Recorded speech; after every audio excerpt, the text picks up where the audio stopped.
Congratulations getting through to the final. You mentioned a couple of weeks ago you're looking to get more control on the pitch. Against Aberdeen we've seen the central midfielders come a little bit deeper to try and help with that. How important is that balance between the control but also giving you the attacking opportunities that we've seen throughout the game? Yeah, if you get too many in front of the ball and you give it away, the other team's midfield can quickly get at your two centre backs. So it's important that you have different lines in your team without getting too technical. You need to have not everybody on the same line in front of the ball. So midfielders are asked to come down and face forward and pass and run. And I think that's how we scored with Ryan Jack. It's how we scored at Dundee United as well. So I'm pleased. I think if you look at most football teams build that way. And again, it was a terrific game on a very difficult pitch at the weekend, and I'm delighted that we've got through to the final. I thought that Aberdeen played well in the game as well, so fair credit to Jim and his team. But obviously, I felt we were the stronger team, and I'm delighted that we've made it through. Michael, can I ask for an update on Kemar Roofe, who came off with an injury? Yeah, he won't be available for this game and probably this weekend as well. It's a real sore one. He's been away and he's had the scan. He's going to see somebody else just to get the second opinion on it. It's an injury he's had on the other side previously, but it's not a break in terms of dislocation. So there's a bit of a separation at the top here that it just needs to take its time, and for some people it's less time and some other people it's more. So it's just how we are or how Kemar feels in the coming weeks and days. It's a huge disappointment for him, for the fans and for his teammates as well, because he's not just such a good player on the pitch, he's very important around the building. He's one of the more senior players and one of the more vocal ones. You've been very unlucky, hasn't you, with injuries since he's came here? The club this season has been very unfortunate with injuries on the whole. So if you look at Kem's situation as well, that's just one of a number of players that have not enabled us to have some consistency in selection. In fairness, in the 6 or 7 games since I've come back, I've tried to settle things down and pick pretty much a core 6 or 7 players in every game to give us that consistency, because I think that will breed obviously confidence in playing and the relationships on the pitch, and it's something that this season has not been ideal for myself or the previous manager. On the theme of injuries, anybody coming back for the game tomorrow night? No, it'll be the same squad that went for the weekend. James Sands will come back into the squad now. Sure, that's still looking for the weekend? Yeah, we're very, very hopeful for the weekend. Well, I don't want to rush him for couple of reasons. The pitch for training this morning, we're waiting for it to thaw out, the undersoil heating, but still really hard, and when you've had a calf stroke ankle injury, it's not ideal surface, and obviously tomorrow night's surface is not ideal for that either, just on the artificial, and obviously the cup game at the weekend's another big game for us. What do you make of an artificial pitch in the Premiership? I prefer to not have them. But a lot of the generation of younger players now have come through playing on AstroTurfs in academies or via school football anyway, so it's more the older generation that moans about it. Ideally you wouldn't have it, but I understand why we do in Scotland as well, with the weather and the finances involved in the league. It's something that I try not to make a big thing about. It's just we just want to play the games. Obviously, Kilmarnock's home form of late, 1 defeat in 9 is very, very good. So whether you want to read anything into that, because the 1 defeat was against the other team that play on artificial surface. So it does advantage, does go to the team that train and play on it every day for sure. But no excuses. We need to go there and play. You know, it's going to be a slightly better, truer surface than the one we played on Sunday evening. Are there any other players you won't select because of the pitch? 1 or 2 just from the weekend. You'd think, well, playing 120 minutes, maybe we naturally rotate the squad. So we had some key players that came on in the game at the weekend and did well, that are probably looking at me thinking, come on Gaffer, when's my chance to show that I can have a big impact in the season? And it's important I pick and choose the moments. If that isn't tomorrow night, then it certainly will be on Saturday evening. You've been linked with Morgan Whittaker today. Some saying a bid, something genuine interest. Can you offer some clarity? He's a player that we know. I think he's a good player. There's no update on that yet. And I think, to be fair, he's just come back off loan to his parent club. And obviously that's because his parent club think he's done very well. So he's Swansea's player, but he's certainly a player that I'm aware of. from obviously working down south and knowing his background. I think he's a good player. Is that a position that's up there with your priorities to reinforce? Yeah, I think we're looking at all the areas, but obviously we want to bring more goals into the club. It's, you know, we've had injuries in the front line with obviously Antonio and Kemar not being fit since I've come back into the club. Rabbi Matondo's got an ongoing problem with his knee, so he's not been available the last few games. And Alfredo has a contract situation, so does Ryan Kent. So it's certainly an area I'm looking at, whether it's this window or the summer, to make sure that we're strong, because you know, we need goal scorers in the building. Any update on their contract situations? No update at the moment, no. Is there any update on possible move for Todd Cantwell? We spoke last week, you said that player interest in anything moving closer, do you know? Listen, there's no update right now, but I'm really pleased with the way things are moving. So I suppose no news doesn't mean bad news. You know, everyone's on the same line, everyone's moving in the right direction. That's not specifically talking about that player, that's just in general in this window. What we're trying to do, I believe that we're moving in the right direction towards it. You as a manager, do you want to get these players in as soon as possible, no matter, you know, the cost, the repercussions, or is it more longer term? You're looking, perhaps if we wait an extra week, 2 weeks, right to the end of the window, we might get the player that we want. Is that the way you look at it? I don't want any short-term gaps, so for me it's bringing players in that I think can have a big impact moving forward. There's ongoing discussions about players that are out of contract, so therefore you're looking at what the squad's going to look like 2023, 2024 and onwards, and I think in the past we've made some key recruitment that's still in the team now and that's been very successful. It's important whatever decisions we make are the right ones, and so naturally I'm a little bit fussy at times in terms of that person, and obviously there's a lot of things that, you know, you can be where you want with the right player, identify them, and then the discussions have to happen between the clubs and agents, and all that takes longer than what a coach would like naturally. But at the moment, all of the stuff I'm hearing behind the scenes, I'm the one closest to it. I'm happy with the work that we're doing. Just wanted to quickly ask you about your comments after the game on Sunday. You said that there was a bit of anxiousness in your team, sometimes at AMS. Have you had any chance to look at that more, or perhaps even correct that on the training park? Not since the weekend, obviously, because we had a recovery. Today's a second day recovery, another big game off the back of an AstroTurf. It's more things that we have to talk about, how we deal with certain moments and what we need from certain players in the team at different times. And as I say, we've had a lack of consistency in the starting 11, so there's been a lack of strong voices. Connor Goldson missed large parts of the season. Him and Ben Davies' partnership is now bearing fruit. John Lundstrom has probably been the one mainstay of the leadership group in the team this year, along with James Tavernier. So the more we keep them players together, I think that will bring the glue between my ideas and how we need to behave on the pitch at certain times. Mike, let's come back to recruitment. So are you hopeful that you'd get somebody in by the weekend, or? No, there's no timeline on it, if I'm honest, but by the end of this window we'll have either done the business we want to do or it will happen in the summer. But I'm very, very confident that before long you'll hear some news of new signings.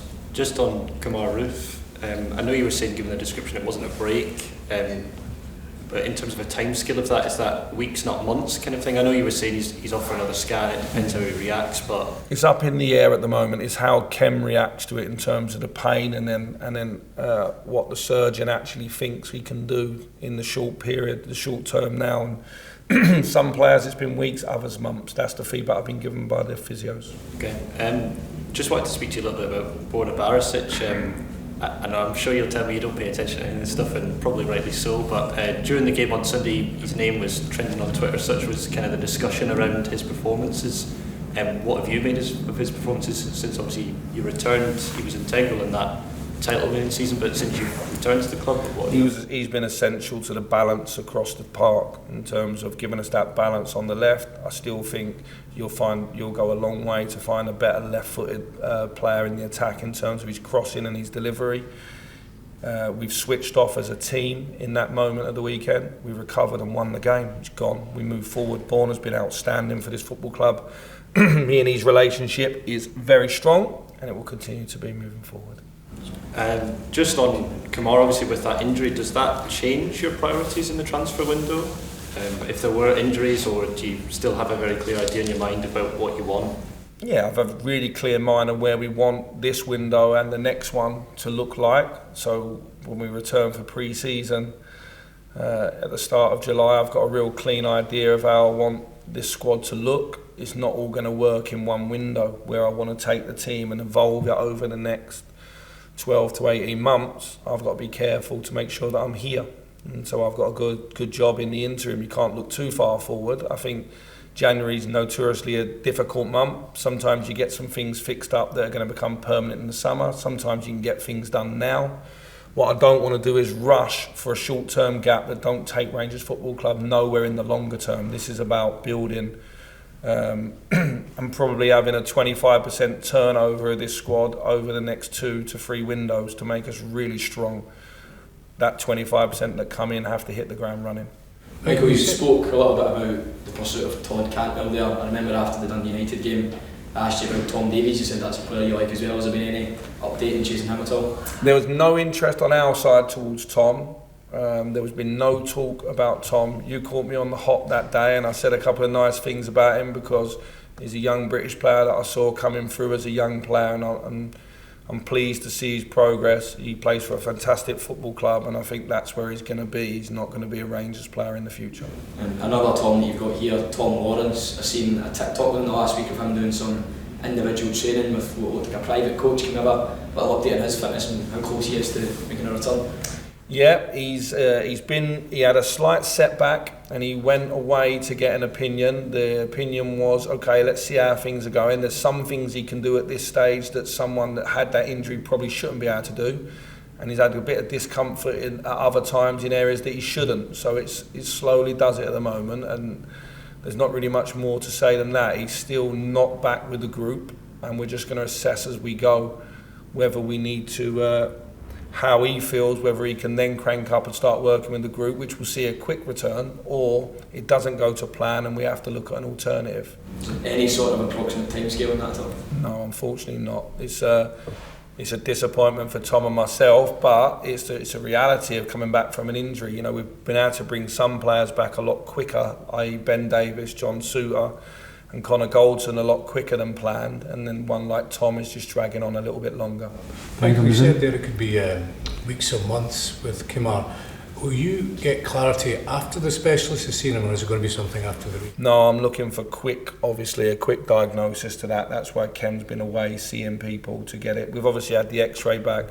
By the time I sit in front of you guys next, I'll try to get some sort of clearer understanding of where we're at, because I think that's important. I think obviously Kem's an important player for the team, and it's important that people know where we are with him. You've mentioned how big an impact it was losing Steve Davis. I think you said you want him to play a big role. Is that a skill set that you think you can cover in-house between now and the summer, or is that a priority you might look to bring someone in? Well, I think you've seen in the last few weeks between John Lundstrom, Glenn Kamara and Ryan Jack, we've rotated. That's been for different issues they've had. Now they've got to fight it out because they're all in a good place.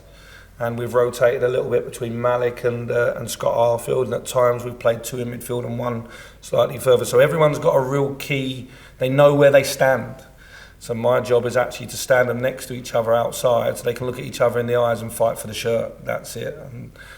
And so I don't feel that we're going to need to bring someone in right now to replace Stephen Davis and what he brought to this squad, because what he brought was huge. You're not able to replace it. He's a player that's able to control the speed of the game. He's a player that's hugely experienced. He's a player that everyone listens to in the dressing room. So I'm not just going to be able to replace that with someone coming outside straight away. But by the end of this window and by the end of the summer window, I think you'll see a player come in of that type. And then that player will have to, hopefully over time, do what Davo does. But let's not rule Stephen Davis out yet. He's had the operation, he's started his rehab, and he's got that look in his eyes. So let's see.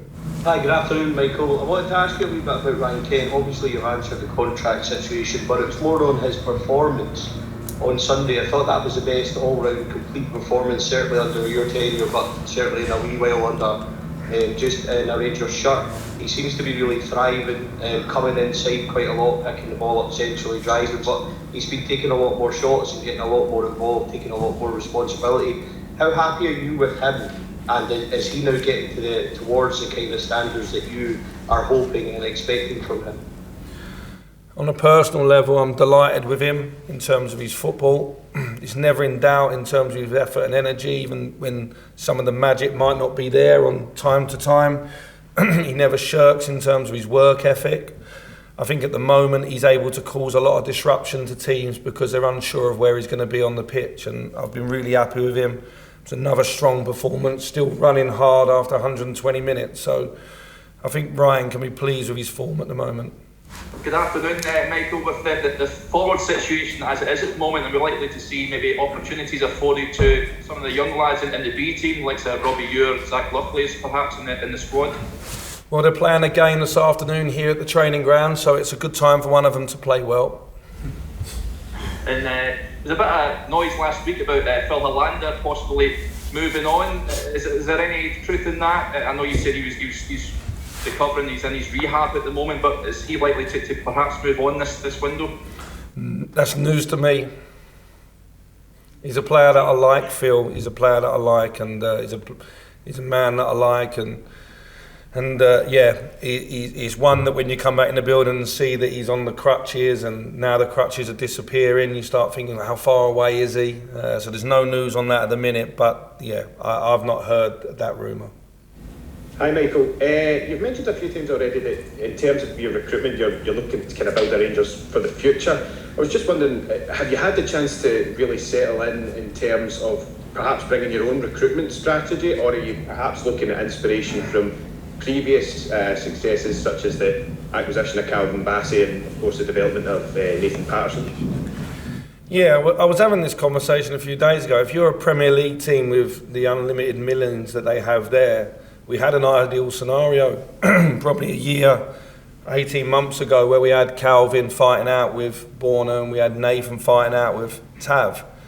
But where we're situated in the world and the food chain of football, we obviously sell those players for really good money, and then you have to start the conveyor belt again. And I think we're seeing that with Adam Devine, who I thought came on and did well again at the weekend. In terms of the recruitment strategy, I know the recruitment strategy at this club, and it's something that I believe in. So it was something that I was heavily involved in before. If you think some of the players we recruited and where they come from, it was clear that there was a connection between the coaching staff and those players, and I think that's important.